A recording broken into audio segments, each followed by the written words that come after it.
Sako, bonjour à vous et bonsoir.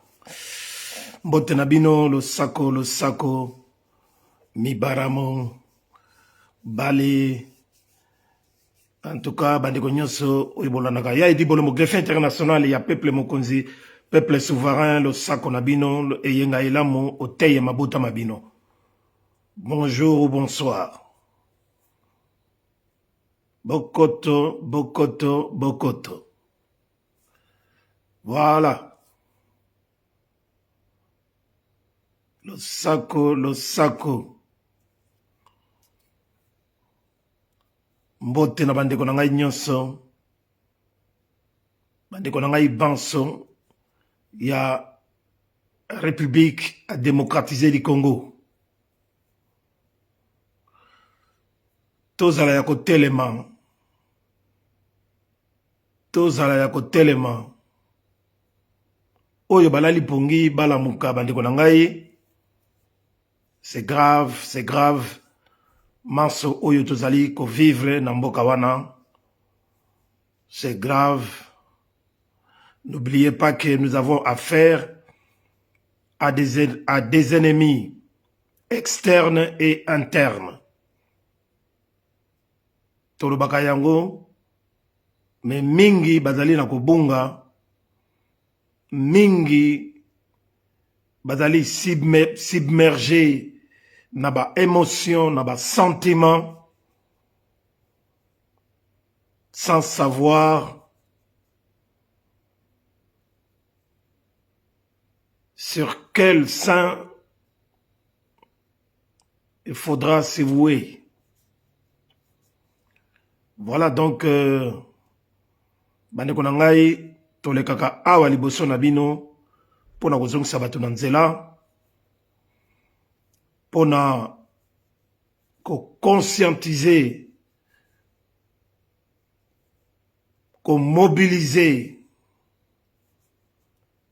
à tout moment bandeko oyo nyonso balandaka biso, oyo balandaka biso na ngonga iso, tango tolekaka na ba etando eke. Merci beaucoup.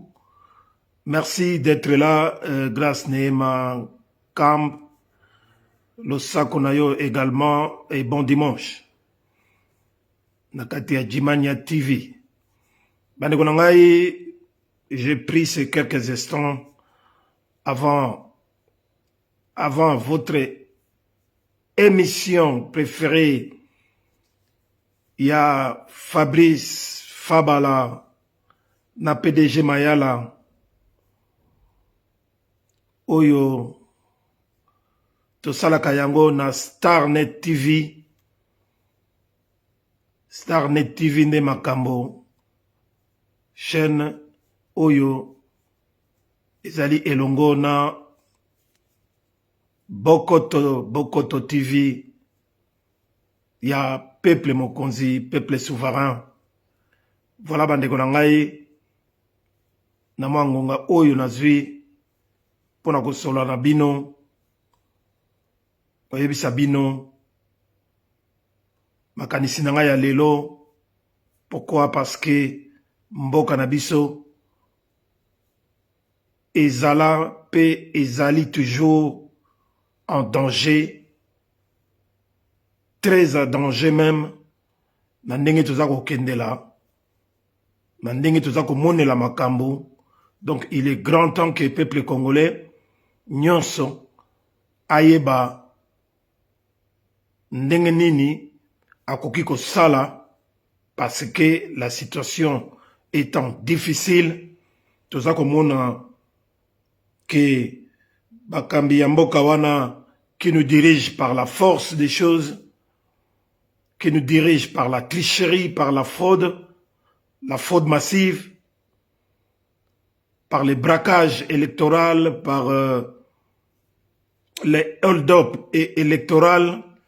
Tomonike Batouana, jamais tokoki ko compter na bango. Nous tous également, bozala na Kisasa, na biso batu tozali na diaspora, c'est pareil.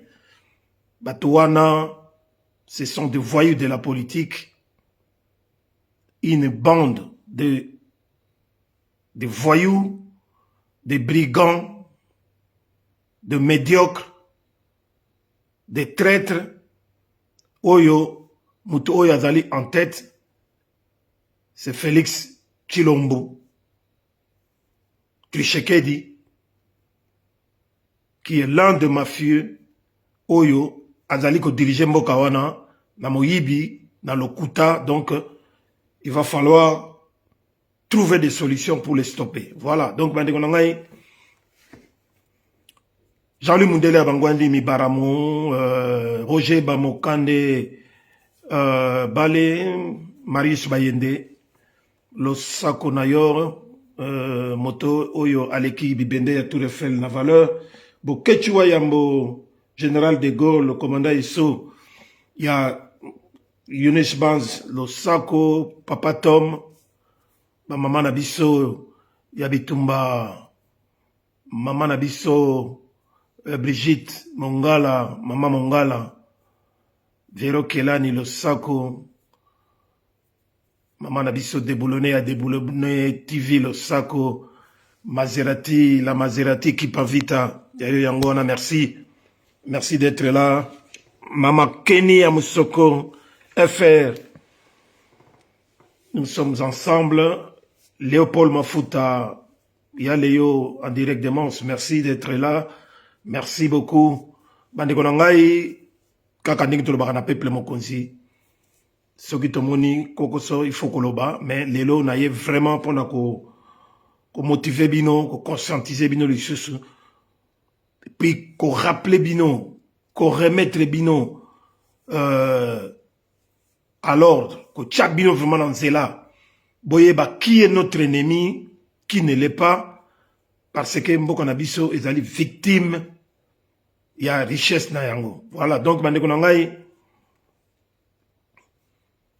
toloba te, sur le plan historique, moyena zonga pena simate, mais boyeba ke makambo oyo, et balouke la biso au peuple congolais, banda depuis les partages, il y a les partages, il y a partition, il y a Afrique depuis 1885. Hein, sur appel, il y a roi Léopold II, il y a Berlin. Donc, boye bayango, que Makamonyo son et Salamaki, avec la ferme intention, il y a ko luka nengenini, il y a ko gérer, ko exploiter la richesse ya mboka na biso Congo na bapaya. Donc tozali victime ya la richesse na biso à partir ya colonisation ya occupation ya mabele na biso, pardon, d'abord na le roi Léopold II ya Belgique. Oyo akata maboko, akata mabele, mama na biso, pona production ya ndembo, otobengi na français caoutchouc. Donc, plus de 10 millions de morts, génocide, oyo wana, ya Léopold II, tilelo oyo, ekota na ba tiroir, baloba yango te, lelo oyo, nous vivons nous-mêmes depuis plus de 25, 26 ans, voire même 27 ans aujourd'hui, près de 30 ans, nous allons vivre un deuxième génocide moko, qui ne dit pas son nom, génocide où il y a plus de 15 à 16 millions de Congolais à l'Est, et pour la richesse na biso toujours, hein, ba minerais rares, oyo ezali na est ya mboka na biso. Donc bandeko boyebake génocide wana pe tilelo oyo ekolobama ezolobama te, bien que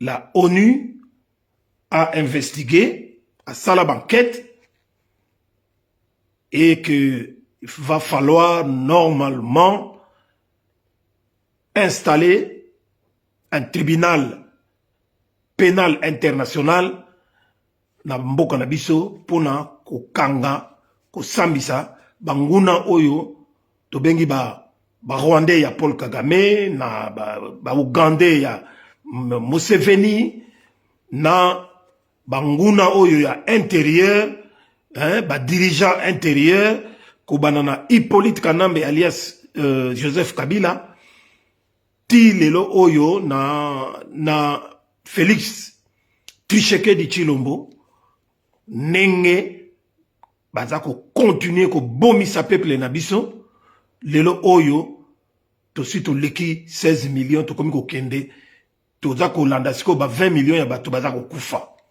sans les savoir, sans que personne arrive à dire quelque chose pour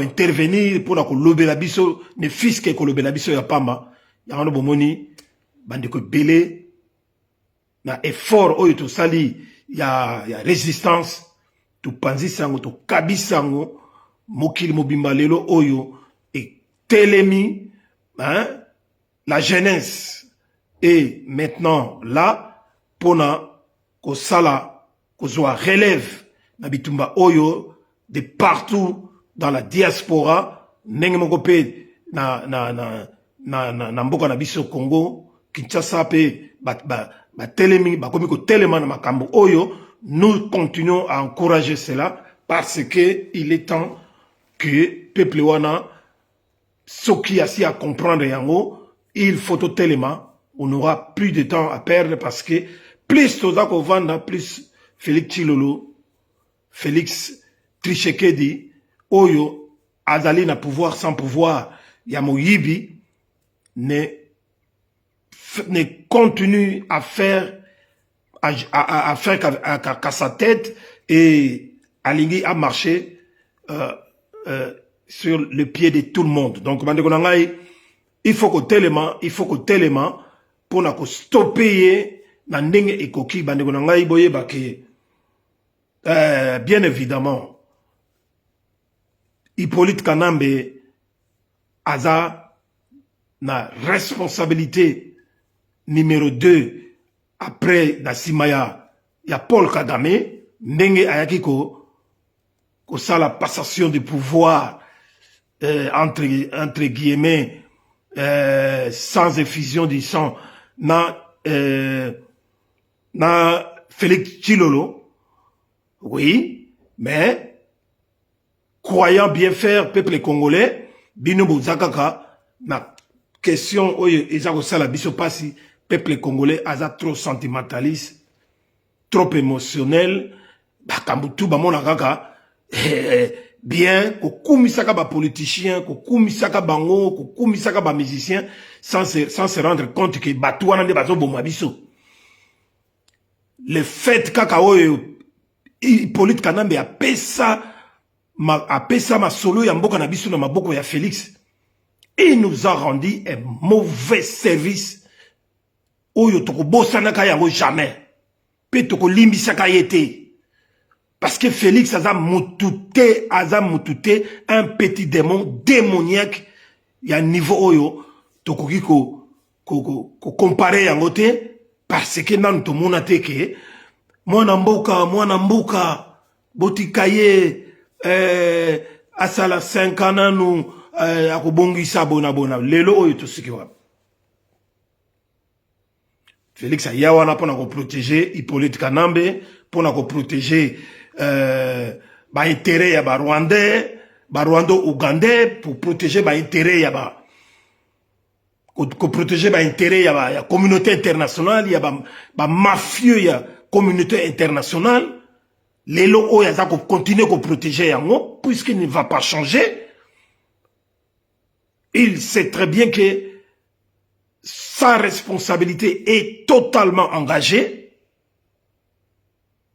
suite à son irresponsabilité politique. Donc, responsabilité d'ailleurs est très engagée que moya zonga sima. Ezalité, suite aussi naba deal o ya signa, naba Tutsi Power, na ndenge ya signa naba Paul Kagame, naba Hippolyte Kanambe. en leur disant qu'il va tout faire pour tout ce qui est possible à son niveau. Ce qui a été Nazalata président, il y a le Kouta na mboka wana, na ko pesa bino nyos. Voilà l'engagement ya Félix, na ba deal na ye, oyo esali ke lelo oyo, Félix, toyebisaka bino dès le départ, que Félix est un petit démon, un monstre, fabriqué, na Hippolyte Kanambe, na Paul Kouagame, pour la souffrance du peuple congolais, pour leurs intérêts, pour l'intérêt de tout Rwandais, pour l'intérêt américain, l'Union européenne. Voilà. Lelo oyo, kala nengenzela oyo memibiso. Donc, Félix, en conclusion, est notre seul ennemi public number one. Chirek Makayabo. Ennemi public number one. N'oubliez pas ça. Na ba déclaration na bino, na ba déclaration politique, na ba interview na bino, na opinion, pour na opinion nationale et internationale. Notre seul et unique ennemi public numéro 1, c'est Félix Antoine Tshilombo Tshisekedi. Tant qu'il est là, tant qu'il a l'ongouete, tant que Azalika Kawana, bozo tikaye, nenga komiko salaba makamone ya lukuta ya kokosa batu, comme quoi kazako s'attaquer na Paul Kagame, azako s'attaquer na Hippolyte Kanambe, Kabila, azako s'attaquer na Union européenne, États-Unis, communauté internationale. Tout ça, c'est de la foutaise.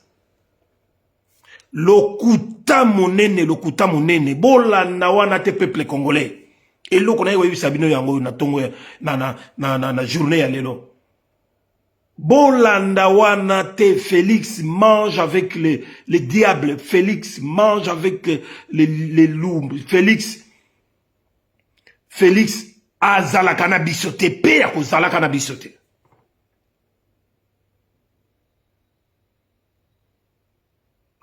Il a promis à Otelo Balabino Awa, na investiture nae. Il ne va plus répéter les erreurs du passé. Yeyo asa zongeli bere, asi azongeli ba erreur du passé. Pona boye bakaza muto alokuta, bo moni bino moko nenga zongeli ba erreur du passé. Yako kanga batu arbitrairement, yako wangana ke abomi telle ou telle personne, nenge ba auti ko bomisa ouvertement. Chéribin Okenge, lelo oyo ba wangani. Bozo mona ke ba erreur du passé za ko continuer. A wangani na misu makasi. Et loko bo bomi mutu na moyi makasi. Batu nyoso baza ko mona mokile yebi. Mais Bawangani, tout ça, ça fait partie des erreurs du passé. Mutoyo azako promettre bino Monsieur Maréchal l'escarmouche. Tout ceux qui wap na makamba escarmouche. Les loyo a leki a sali point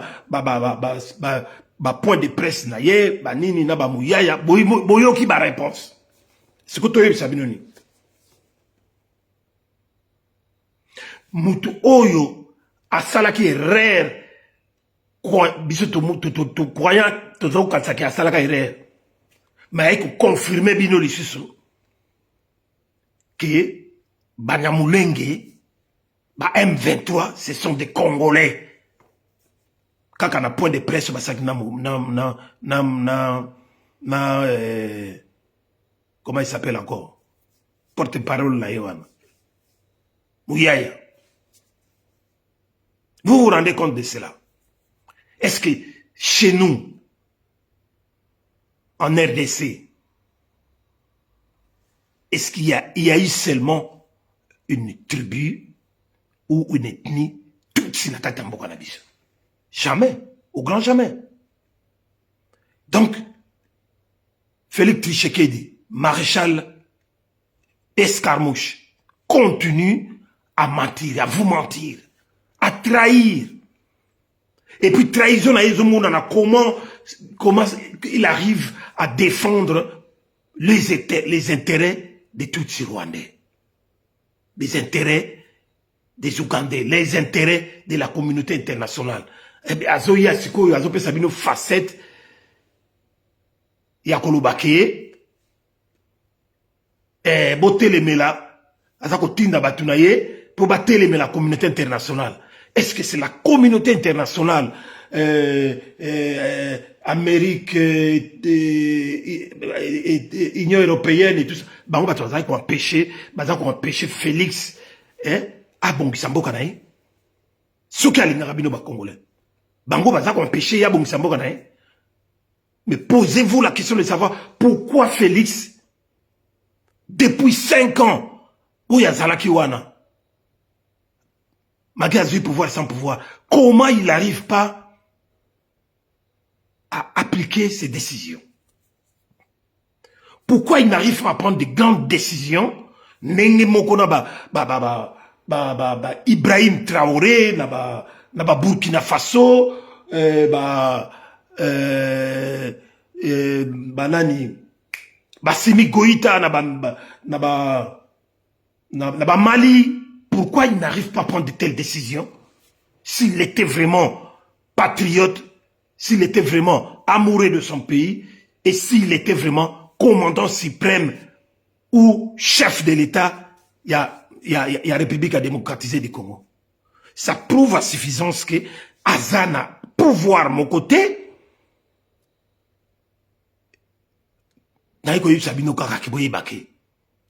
Azali un simple collaborateur, collaborationniste, un simple collaborateur et aussi collaborationniste.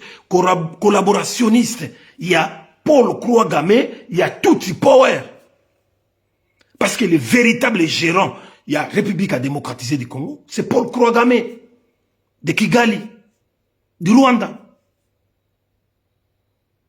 Donc, peuple congolais, tant que tu as la félicité, tant que tu as la félicité, il faut que tu aies l'article 64 de la Constitution. Il faut que tu aies le soulèvement populaire. Il faut que tu aies avec une grande révolution, tous azimuts, pour en finir avec lui, une fois pour toutes. Donc, peuple congolais, il faut que tu aies vous vous rendez compte? Nous sommes occupés. Nous sommes occupés géographiquement. Nous sommes occupés militairement. Nous sommes occupés religieusement. Et nous sommes occupés, grave encore, économiquement. Tala le l'honneur de comment? C'est 100% y a vrai Congolais. 99, 99% y a Congolais bah ça l'a raté. Bah gagnera rien, bah ça l'a pété. 1% pas ma bateau ça. Est-ce que mboka wana munene wana na ba richesse to wana on. Ba richesse on est tinda maka pour na 1% ya bateau. Donc kaka moi 1000 personnes ou 1500 personnes 2000 famille bango kaka nde batu fubali basoka ba mbongo ya mboka wana bango kaka ifubali yaka mbongo ya mboka wana sans nous excusez-moi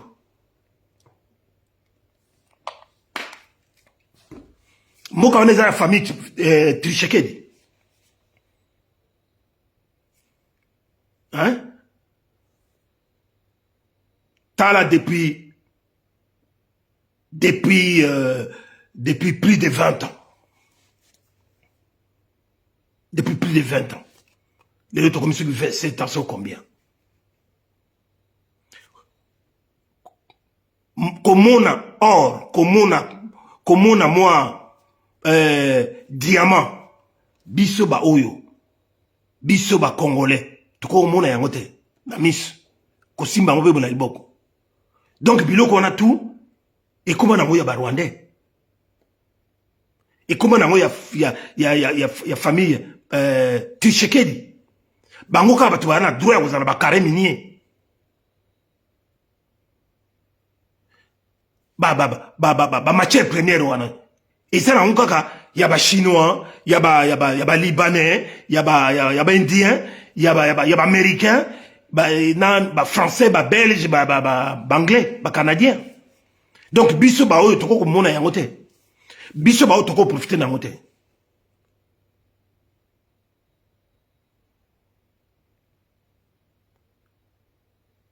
Aucune banque depuis départ depuis chute ya Maréchal Mobutu. Aucune banque n'est congolaise na mboka wana. Vous trouvez ça normal? C'est ça l'occupation économique. Ba banque okuta wana na okuta na kata ba institution na mboka wana na Kinshasa mona ka ba banque kaka ya ba indien, hein? Ya ba indien, ya ba tanzanien, ya ba nigérien, hein? Ya ba kaba tabamboka wana. Ya ba tout. Biso to ata la banque mon côté. Même banque centrale. Directeur il y a banque, directeur des finances, il y a banque centrale. Vous savez qui est là? C'est un Rwandais, pur et simple. C'est un Rwandais. Charles Muginza ou quelque chose comme ça. C'est un Rwandais. Vous trouvez ça normal? Eh ben, vous trouvez ça normal?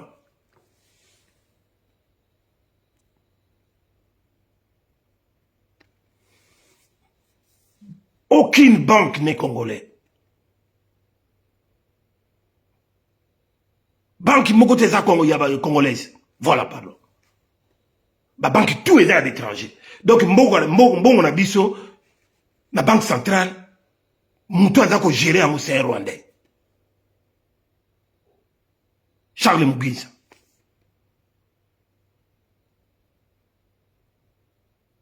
Congolais na mboka wana ba congolais ndenge ba tozaka na ba congolais ya kala ba o bazaka ba richissime na kati ya Congo bazalaka sute. Congolais akoma na ika mutu mungamba adépendaka na ba opérateur économique o bazouta ba mboka belé ba Chine ba partout. Ba to lokwa balaka lokwa eti ba dokolo ba kisombe bazalaka sute. Félix Azawana président Bobé est président de la République. À ce moment tout. Qu'est-ce qu'il fait? Il y a ce contact dans la famille, hein, bazako zuri baba koboto la carré minier et tout ça.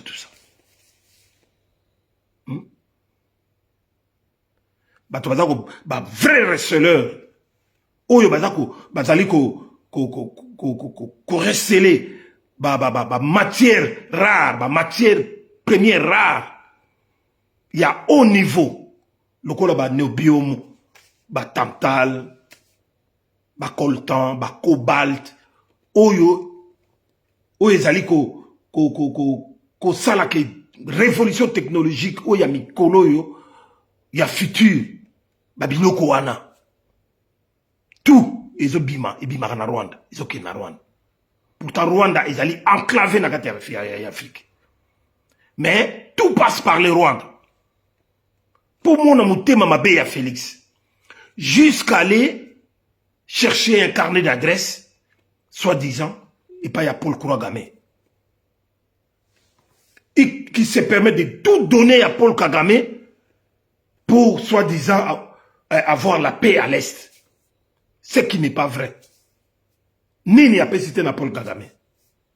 Ici, il y a raffinage, il y a or, il y a coltan, banim. Oh, il fallait aller à Mboka na biso. en tant qu'étant pays, pays d'origine, il y a ma matière première, normalement, si nous étions un pays normal, on devait avoir tout avec l'argent que nous avons. On pouvait avoir des usines de transformation, des usines de raffinage et tout ça. Pour mbonge kota na mboka na biso, pour na peuple na biso azala azala la chômage et tout ça. Mais Félix accepte de signer d'autres contrats avec Paul Kagame pour ba usine wana ezala na Rwanda ke na mboka na biso. Vous vous rendez compte? Et en échange de cela, Paul Kagame lui laisse le pouvoir sans pouvoir et Félix Tshilolo ne se contente que de son pouvoir, qui n'est rien d'autre que faire des voyages inutiles, ne pas avoir la possibilité de prendre des décisions au niveau étatique pour gérer Mboka ou pour protéger le peuple. Rien et l'autre mon côté. Donc, Elingolo Batuku, bien nabiso, richesse nabiso, ça ne nous appartient pas. Ça ne nous appartient plus depuis la chute de Mobutu. Donc, richesse nabiso, et comment nango, il y a tout le Rwandais, tout gérer. La preuve, Mobutu au Mona, il y a quelques jours, l'Union européenne va signer des accords, pas avec celui que vous considérez comme président de la République, mais il va signer des accords avec Paul Kagame du Rwanda pour l'exploitation de nos minéraux rares. Est-ce que vous trouvez ça normal? Lelo Yemoro Félix Tshisekedi, comme à son habitude, essayer de jongler, mentir le peuple congolais. Il s'est mis dans la peau maintenant à la peau des résistants comme nous, pour dire que voilà,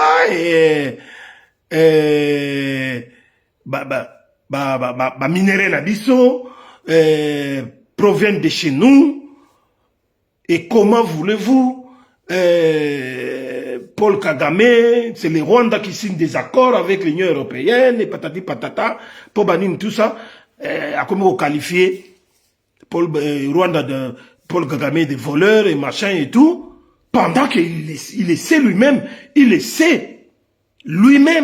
avoir signé des accords avec Paul Kagame. Yene mutapé ça ba licence. Il y a exploitation, na licence, il y a raffinage, il y a matière première, et pas il y a Paul Kagame. Vous trouvez ça normal? Donc c'est quelqu'un qui fait une chose et son contraire en même temps.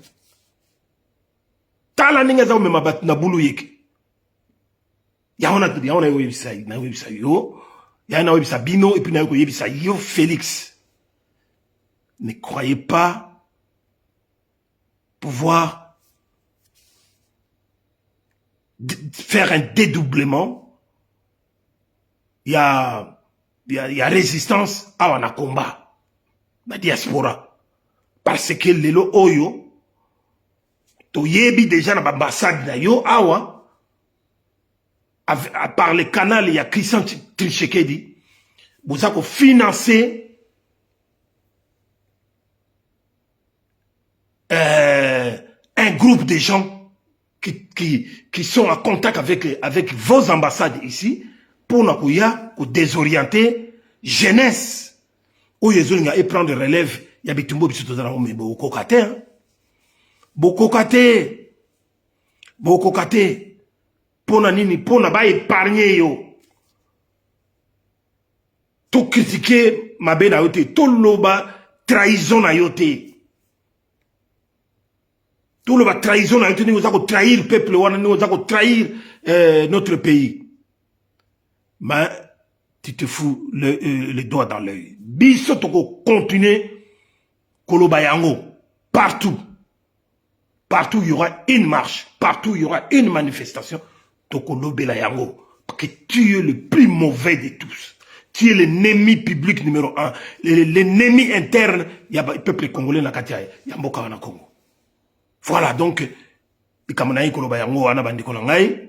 ne jamais dédouaner Félix. Ne jamais faire comme si Félix, il était de nôtres. Non. Non, non, non. Félix Azamo Bomi, parce que Félix, aujourd'hui, je vous parle, lui et sa famille, ils ont engagé plus ou moins 5 milliards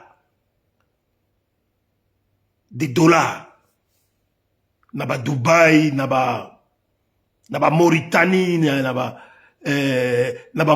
Bamboke Belé, naba Mboke Belé, Babombi Bambongo, naba Grèce, Babombi plus ou moins 5 milliards. Rien que dans 5 ans.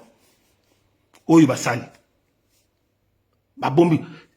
Sans compter, Bamongo, Oyo Félix, Badako Yiba, il y a des contribuables congolais, il y a des banques dans le Congo, il y a des taxes, il y a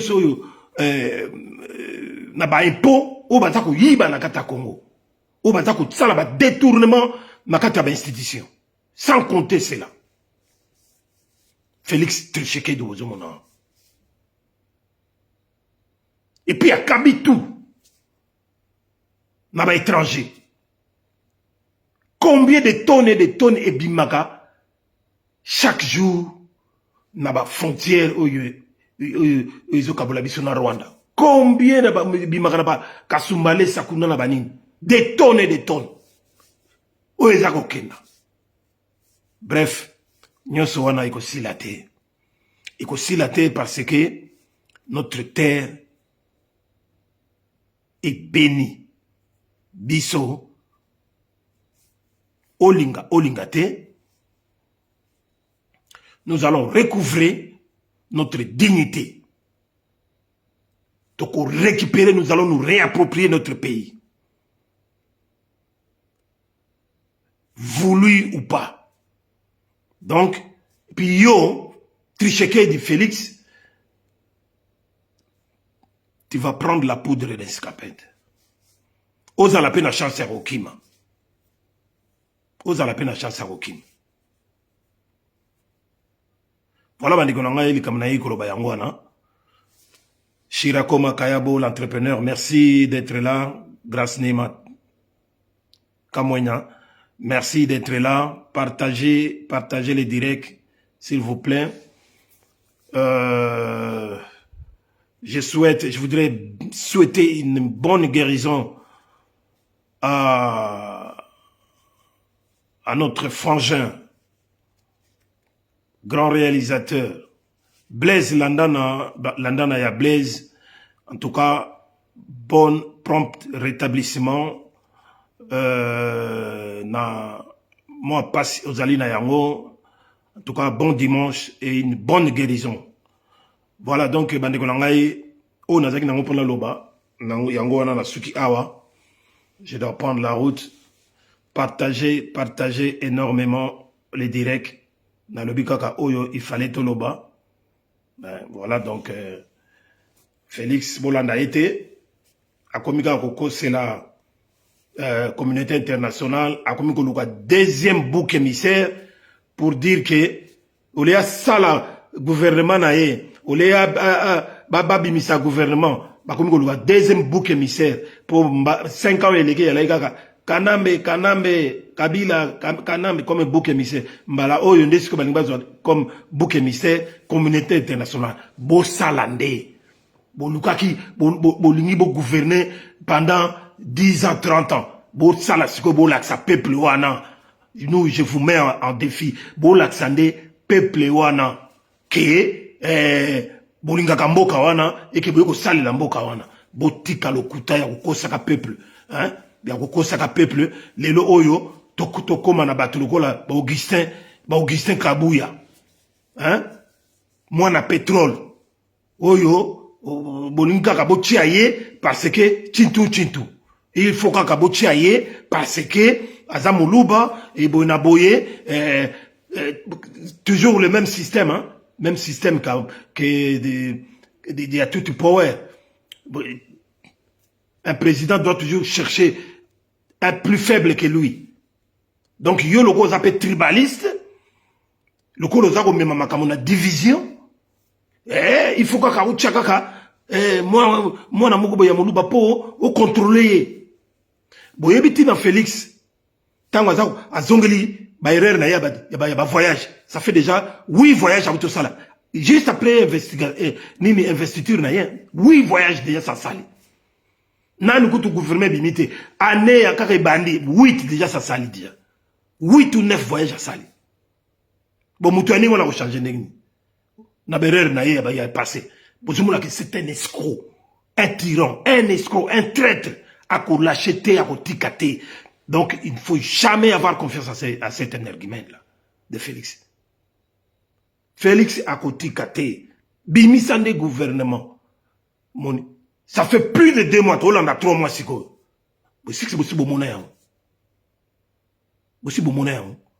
violation sur violation de la Constitution. Tout ça, ce sont des erreurs du passé. Violation, quand on viole la Constitution, qu'on viole la Constitution. Et puis, il attend à ce que, d'ici peut-être le mois de juin, il va changer la Constitution. La raison, raison, pour, Vandawana. Donc, Mokawana, et comme on a Mokaka, Kabeyaka Monga. Donc, Vandawana. Pour piller, pour voler, pour faire tout ce qu'il veut. Donc, peuple congolais, tous amaele, en tout cas, tout élément, n'andenge yabo solo, tout bengana bango. S'il faut qu'on kanga bango, il faut kanga bango. Ils se permettent de tout, d'exécuter, de tuer tout le monde. Est yangokuna, Bunagana, Ruchuru, Massis, Tilelo oyo. Minemwe, et ça kana maboko ba Rwandais. Pour na bango, et ceux qui ont l'histoire, et ceux qui n'engé wana. Donc, biso, mboka na biso, ils ont 2 millions, 2 millions 345 000 km carrés. Plus de 1000 et quelques kilomètres carrés, Yangwana et comme na maboka batumsus. Mais notre pays restera indivisible. Et qu'au Kabonaka jamais. Donc, tout le monde a dit voilà, on a connu Sabine Yangwana, il y a des boulons, greffe international, il y a peuple Mokonzi, peuple souverain. Partagez les directs. Steve Manouene, le Sakonayo. Voilà, donc, Tokomi Balasima. Merci beaucoup, bon dimanche. Zambia Pambolabino. Ingeta.